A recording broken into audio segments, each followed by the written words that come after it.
May the words that are spoken and the thoughts that we're given to play with today convey your word of comfort and of challenge. God, our refuge, our safe place and our Redeemer. Amen. Ephesians is a newsletter for the early churches. It was preserved when it landed in the inbox of the church in Ephesus.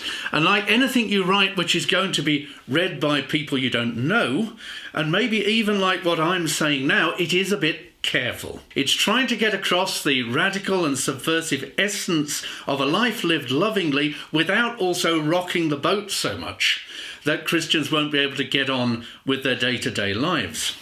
So there is lip-biting caution in the newsletter, and it's not unlike the findings of the terribly respectable IPCC, which has recently begun to lose its patience, to speak plainly, because no one was taking sufficient notice when they spoke politely and sensibly about partnership with the earth.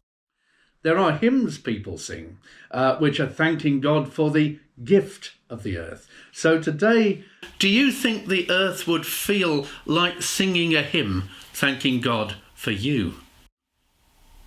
Don't answer that just for now. Outside of the church, and I'm going to risk saying this, the Bible has a bad reputation. But that generally comes from the laziness, or if I'm being kind, the nervousness of its readers. Or sometimes because we're just worried someone will think we're silly or worse. In Mark chapter 3, we see that Jesus knew just what that was like. He was teaching and healing, doing good, bringing good news, as the climate strikers are bringing good news to every creature. But his family said, "You're off your head." They told him to be sensible and come home.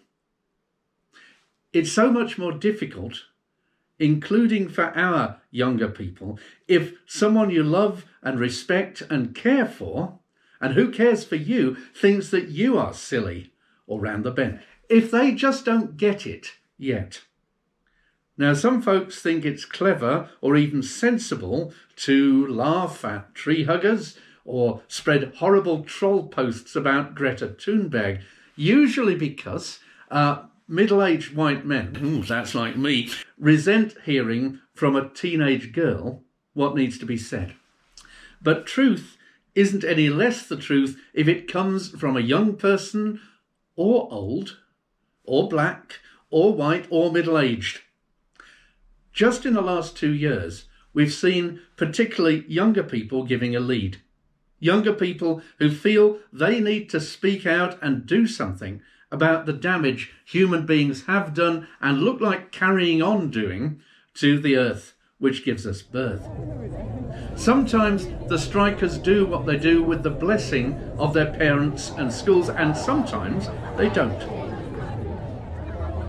Eco-Congregation encourages all generations to get over these fears and worries about doing and saying and praying the right thing, about helping the church be the sort of mother that backs us up to the hilt when we are saying and doing what needs to be said and what needs to be done out of love for the world.